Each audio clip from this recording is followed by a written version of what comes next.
If you want to queue up in the chat, we'll start taking questions here in just a moment. Everybody good on recording?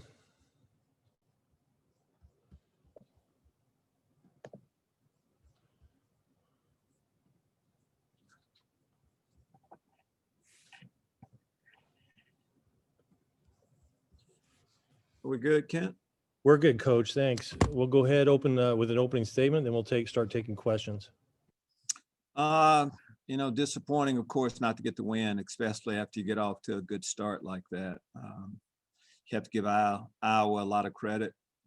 They hung in there early on and established themselves late, from the end of the second quarter on. Offensively, of course, when you get, quick 14 points on the board, that's a good thing. But weren't able to really get a lot going after that.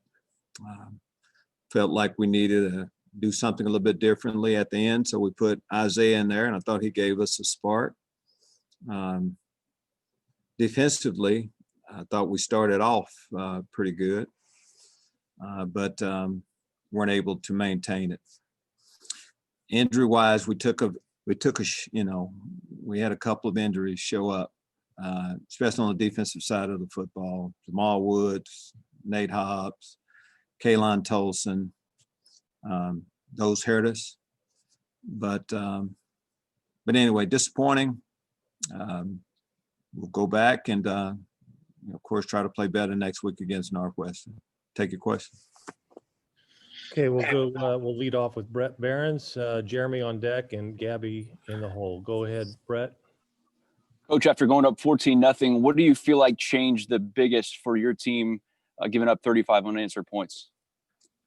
Couldn't stop them defensively, couldn't score on offense. It's kind of pretty simple on what happened. Believe me, we were trying to stop them and we were trying to score. Momentum shifted. You have to give them a lot of the credit. Did you think about changing up Brandon and putting Isaiah in earlier? Did that cross your mind at all? No, we would have done it if we went earlier. We feel like when we did is when we thought we should do it. Thank you. Well, okay, Jeremy, you're up. Gabby on deck. Go ahead, Jeremy. Hey, Lovie, you kind of mentioned it there, but injuries, how much do you think that did play a role in the defensive performance the last three quarters? I think when you don't even talk about injuries, when you lose and give up yards and points like that. I mean, everybody saw the game. We did lose some guys. Some defensive players were out. Some key guys were out. When that happens, other players have to step up, and that didn't happen today. And then obviously 14-0 lead after the games you guys had. What did you feel about where your team was at, and how do you kind of, get them to rebound from that or learn from this? I think we made a lot of progress. I know the final score, I know what that says, but there are some reasons why that happened, but we don't have a choice. And we play our rival next week. So we'll bounce back. Disappointment for the day, but we'll bounce back for next week. Thank you. Okay, Gabby, you're up. Alec on deck. Go ahead, Gabby. Coach, it seems like the energy just kind of shifted when Isaiah came in. How does he make that happen? What does he do to kind of provide that spark? Well, at the time, there wasn't a whole lot of energy for either phase, offense or defense. And you have a spark, and when you do something, a new guy comes in, especially at that position, you can get that. Isaiah's played, last three games he's played. So the plan was to play him a little bit. So that's normally what happens when you're not really moving the ball. And it's easy to just talk about the quarterback position, but we blocked them a lot better earlier. I thought their lines, offensive line and their defensive line, kind of took the game over late. That was probably the story as much as anything. Yeah, and then what do you think Iowa did differently in the second quarter and beyond, just to slow the passing attack after it was pretty strong early? I'm sorry? Just what do you think Iowa did differently to slow your passing attack after you guys started pretty strong on that front early? Oh, I don't think they changed anything. I think they played what they were doing earlier better. it normally kind of comes down to that execution. We executed the plays a lot better. I think Brandon started off 8 for 8 early on, and they played better. We didn't. And say the same thing on the other side of the ball. We had a couple opportunities there. Their tight end scored 2 touchdowns. You can't let that happen, but it's kind of how it happened today. Thanks, Lovie. Welcome. Okay, Alec, you're up. Colin on deck. Go ahead, Alec. Mine got asked, Kent. You can skip me. Okay, Colin, go ahead. You're up. Bob Osmussen on deck. Lovie, it seemed like the momentum after Josh's touchdown catch just kind of shifted, but I don't know if there was an exact moment you could point to maybe where that happened. Did you notice anything that really started to dictate the flow of the game in a different way after Josh's touchdown? No, believe me, if we did, we'd have done something about it. Them converting on the 4th down and then going down and scoring after that. I mean, that was a big sequence, but can't think of much else. And I know this is a smaller thing in the grand scheme of things, but can you tell us why Caleb was back there receiving punts today? He was the best option we had. Everybody's on the football field. I mean, that's the case. Caleb Griffin can catch the ball as well as anybody. How many did he field today? 3 or 4. Caught them all. I mean, Kyron Combe wasn't available. James Frenchie wasn't. So when you get to your 3rd guy, you want somebody that can catch the ball and feel comfortable with him doing it. And that was the case today.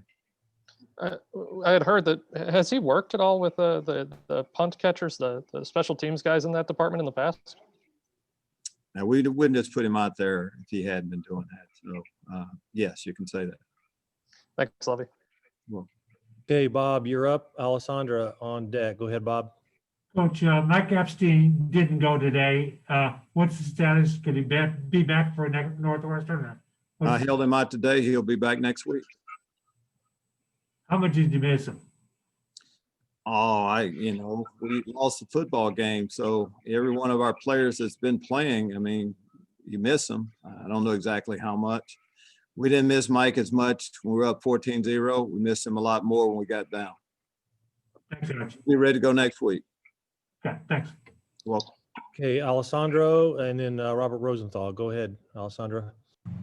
Coach, can you just talk about it being senior day? I know it's not the outcome you wanted, but for those 33 players who this may be their last game, just kind of talk about how they did. Well, it's kind of, it's hard to do justice to what they've done for our program. A lot is going into getting to senior day. A lot of practices, a lot of ups and downs, a lot of relationships. There's just so many thoughts that go through your mind when it gets down to your last senior day. We're just thankful. I know I'm thankful to have been around them, like them, and they've done an awful lot to help us change how people look at Illinois football. And what we can do is just send them off the right way by finishing strong. That's what they'll remember as much as anything.